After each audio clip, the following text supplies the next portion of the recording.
guys for coming out every week, putting up with this, with me especially. It's my wife tells me all the time I'm hard to get along with, except when I get paid. So once I sign that everything over, it's easy after that, I guess. But you know, I really do appreciate it. I appreciate it for the program. You guys' coverage been great, and you know all you've done has been good. It's helping us out a lot. I mean, everybody's been positive. It's been really rewarding. Last week's game was a great effort. I thought the guys really played hard. I thought they wanted to go out and give the seniors a going away present. Their last game, they had high school coaches from all over. They had all the families were there, and we just fell a little short. But I was pleased that they played hard. That was a good football team. I feel like that was probably one of the better teams we played, in the conference. I think those guys in Tulsa are two really good football teams. And Coach McNeil did a great job with his guys, but I thought we fought hard, but we just came up short. Yeah, question, please raise your hand.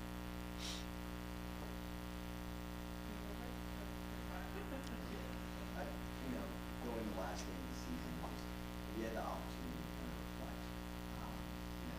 You basically felt like you had 2 seasons. What's your biggest takeaway now going into this last game of the season? You know what? I think the biggest hurdle that we had was the incident, Devin situation was just a weight on, I think, everybody. And it's still a bit of a weight, but the losses always, when they come, they're always tough. But I think that weight, just knowing, that a fellow teammate, a fellow brother, he's like, it's just weighing. It's still weighing on us, but it was for a minute there. It was like we're all in the fog. I think that was the toughest thing that in dealing with them, and to credit the players, to get them back to play football was just, was amazing by them. I always brag about these young men because they're character guys, character. I love all of them. And obviously injuries kind of a big factor against East Carolina. How much tougher has that made it for you guys to go out and finish the season? Well, you know what, the injuries this time of year, there's a lot of guys who are playing across the country who are injured. I think we have some injuries that are some head injuries that we really got to be careful with. We have some other injuries that are season-ending injuries. We got a couple knees here and there. So I think the season has taken its toll on us. I thought we were a little bit under not only undersized, but just a little bit undernumbered at certain positions, especially the defensive positions. We just didn't have enough bodies on defense. And then all of a sudden, now this time of year, they start to wear, wear and tear. I think it's caught up with us. And Houston having a similar Devin Walker type injury to a defensive back, ironically, something you can relate to. Yeah, you know what, I would say this, our prayers for the young man is will always be accepted. He was one of their better players, just like Devin was one of our better players, and he's out for the season. But fortunately, I think the future is bright for both of those young men, and we just got to continue to pray and continue to support them. And but it's a tough deal for any football team to go through. And lastly, Carlos Sanchez, obviously, being a finalist.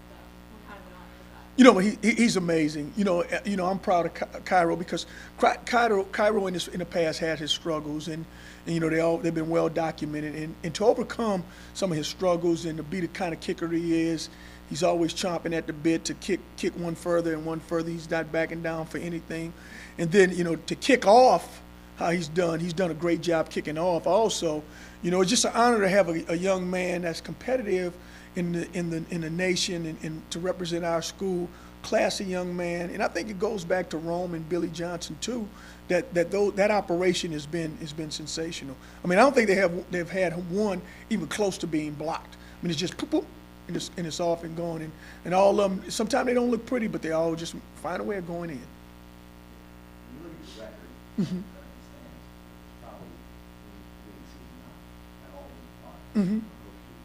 Mm-hmm. But do you feel like you made proper amount of progress to be able to go in next season at the same time? How important is getting on Saturday, moving toward next season, moving into the You know what? The win is very, very important because, you know, the biggest thing about a win is guys come out, they practice hard. These young men have been practicing hard all year, and they practice hard, and you want to have a reward for them.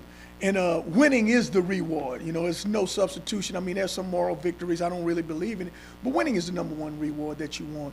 I think the program is going to move along. It's moving along. We had our adversity this year. I think, you know, as you see, there's some young, you know, there's a lot of young players in the program. If there's an indication of what the program will be like in the future, you know, there's a lot of young guys that's coming back in this program that are exceptionally, you know, good football players. And I'm not just talking about Monroe, Dawson. I'm not just talking about freshmen. There's a young offensive line that's matured to be one of the better parts of our team. These receivers who, you know, when I first got here, you know, with Keith Williams' direction as a receiver coach, I mean, they've made impeccable strides. You know, the tight ends are playing well. The running backs are playing well, you know. So offensively is good. I think defensively the secondary is in good shape. Coming back, I think we got some young defensive linemen that'll be back. A bunch of freshmen that were playing. We got 4 freshmen, you know, standouts. Brian Redwine, Royce, and Calvin Thomas are guys that'll be here the next, you know, few years. We got some young linebackers, and you know, like I said, the secondary. So I think we are moving in the right direction. I think the number one thing that you got to ask yourself as a coach, you know, because I'm highly competitive. You know, I compete with my wife who brushed their teeth first. You know, I'm beating her to the toothpaste.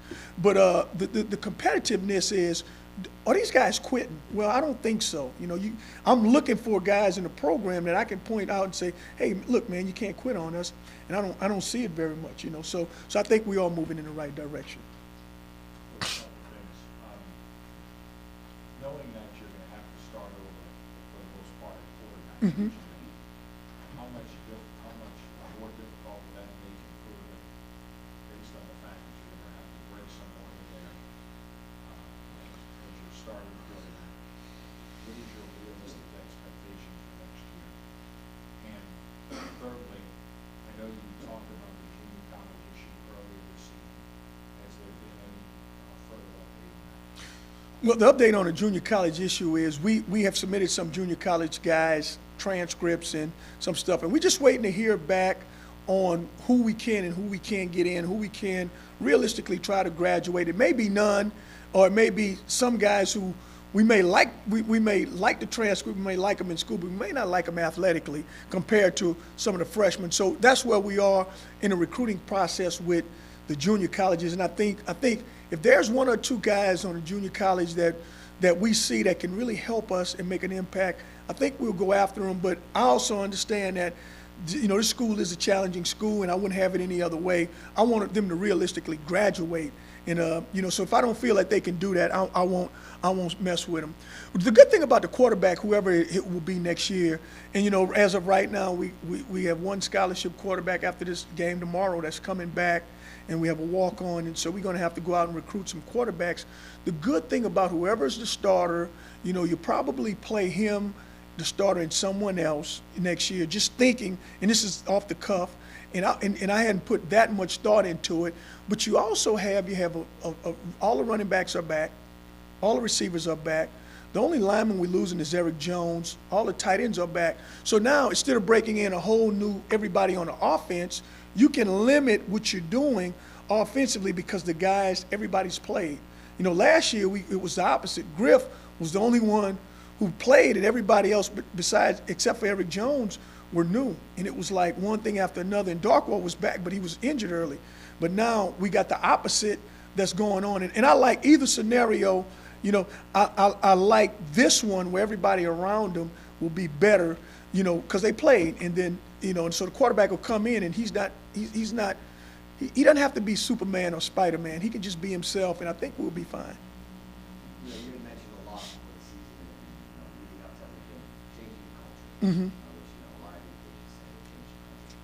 Can you pick up on that at this point? You know, you know, we really need to kind of step back in the season and be able to evaluate that.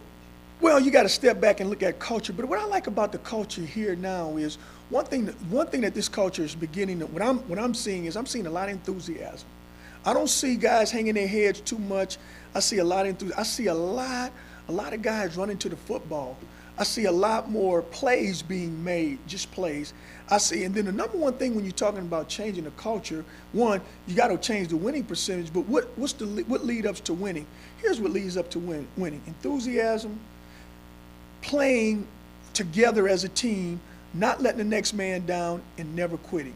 That's the one thing. And I saw that the other day, because if you'd have told me that we were going to East Carolina and have a chance to win that thing, or play close and almost, had a chance to win it at the end, it's no different than Rice game. You're starting to play early on. We were getting blown out. Then as we got moving, we started to move closer and closer and closer to wins. Now the next thing to do is we just got to push it on over. I think we still increasing up the hill a little bit, but we're almost to the summit, and then it'll start rolling down, and we'll start collecting the wins, and that will be the total change. But you can win games and the culture be the same. You could have better players, but I think the 6 inches between here, it's getting a lot better. Anyone else? Thank you, guys.